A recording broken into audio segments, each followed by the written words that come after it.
Hello everyone and welcome to your Replica tutorials. Today we are going to discover the Borea Connect platform during your first use. Let's go! After creating your Borea Connect account by following the instruction in the dedicated tutorial, return to this page and enter your login and password again. You will then arrive on your settings page. The buttons are enabled by default. The first one allows you to receive email notifications, for example for new orders and contact requests. The second one allows the platform to use self-learning, which means that it pre-fills your order forms according to your last sent orders.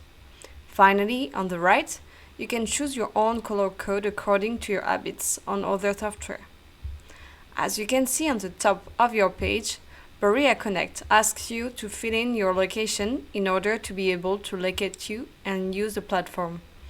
To do so, click on the Complete button at the top right of your screen. You will arrive on the My Account page, where you will find the information you provided when you registered. Even if you had indicated a postal address, you will have to rewrite it on the map on the right of your screen. Type your address and click on the magnifying glass to search. You will then see a drop-down list. Click on your address to select it. If your marker is not placed correctly, you can move it by double-clicking on the place to select. Once you have chosen your location, validate your position by clicking on the button on the same name.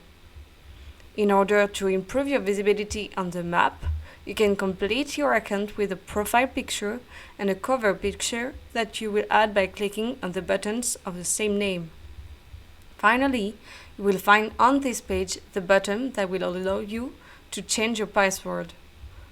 Now you can use the Borea Connect in your office laboratory exchanges.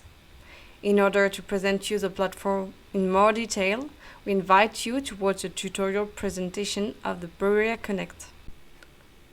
Well, that's it for today. Thanks for listening and see you soon for new tutorials.